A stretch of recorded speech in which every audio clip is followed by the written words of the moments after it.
Good morning, everybody. Ladies and gentlemen, on the morning of the 4th of April this year, aircraft of the Syrian regime dropped the toxic nerve agent sarin onto the town of Khan Sheikhoun, with horrific consequences for hundreds of people.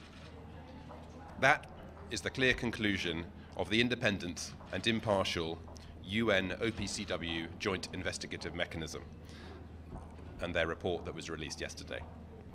That's the very same investigative mechanism that Russia sought to silence this week through its 9th veto on Syria in 6 years. And I want to pay tribute to the hard work of the JIM, which has now revealed what really happened at Khan Sheikhoun.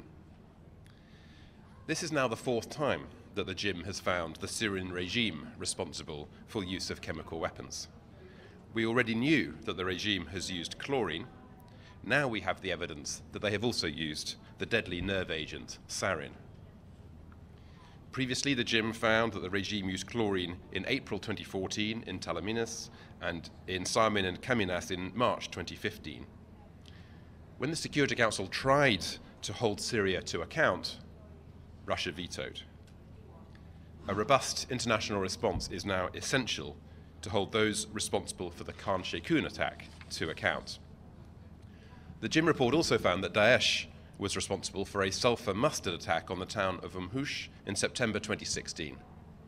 We condemn unreservedly that despicable act too, and we are united in our determination to defeat this abhorrent terrorist movement once and for all. We condemn the use of chemical weapons by anyone, anywhere. In 2013, President Putin committed to ensuring Syria dismantled its chemical weapons program. We are gravely disappointed that in spite of this, Russia continues to block action on chemical weapons use in Syria through its vetoes and its obfuscation. The truth has today prevailed, but we cannot forget that it has prevailed before.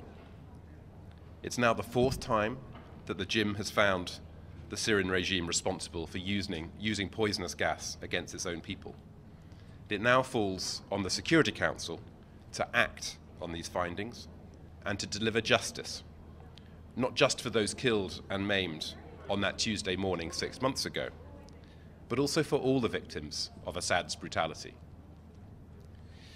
Because as the Russian Foreign Ministry made clear in a statement issued earlier this week, and I quote, "Those responsible for the use of chemical weapons must be identified and duly punished." Yesterday, the JIM determined responsibility. Today, we begin our pursuit of accountability. I look to Russia to join in that effort. Russia and all Security Council members must now act on our own words that Chapter 7 measures will be taken if anyone has been found to be using chemical weapons in Syria. It is long past time for Moscow to abandon Assad. It is long past time for justice. Thank you. Mr. Secretary, I would say, one thing, do you believe that Russia is defending President Assad no matter what? And second, the Russians don't share your point of view regarding JIM and how it works. They want to change the rules of conduct for JIM. They want to change the formation of experts within JIM. Do you accept those demands from Russia? Of course not. Of course not. Russia created the JIM. Russia helped write the terms of reference for the JIM. Russia agreed 100% with the methodology of the JIM. And Russia supports every JIM conclusion when it relates to the use of chemical weapons by Daesh. In those instances, the methodology is fine for Russia. Our conclusion is that, yes, Russia is doing everything it can to protect the Assad regime. We know their playbook. They will denigrate the JIM. They will criticize this report. They will say that it is politicized. They will say that it is not impartial, that it's not objective, that it's not scientific, that it's not professional. All of those claims are false and self-serving. Russia blocked Security Council action in relation to the use of chlorine by the Syrian regime. I call on Russia now to find their moral compass and join the Security Council in following up this use of sarin by the regime and making sure, once and for all, that all those responsible are held to account. Ambassador, concretely, are you discussing a new draft resolution with the Americans or even with the Russians following the JIM? Yes, we are discussing how to follow up this JIM report with our Security Council colleagues. There must be a Chapter 7 Security Council resolution to do what we said we would do.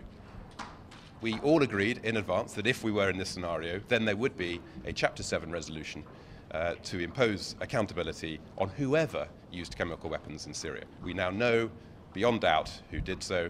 It was the regime, and I call on Russia to now follow up with actions what they committed to doing. Sorry, who will be presenting this resolution, and how quickly do you think this might happen? Well, the United States are the penholder on this issue. I suggest you ask them, but we are working very closely with them and with others on the Security Council to make sure that justice prevails. On Russia and Assad, what's the UK's view of the relationship between the Geneva talks and other processes, including in Astana and elsewhere? There was some discussion of that yesterday. And how might this issue relate to the political process? The British view is that there must be a political transition and that the UN-led process in Geneva is the route that we have all agreed will deliver that transition. We set out in some detail in Resolution 2254 what needs to happen, and we need to make sure that the political process, which has taken quite a significant detour away from Geneva through Astana and various other places, now needs to come back to Geneva, as Staffan de Mistura has now announced, and we need to make sure that the Syrian regime turns up to those talks and negotiates meaningfully to ensure that Syria finally can have an end to this brutal war. Okay, thank you. Thank you very much.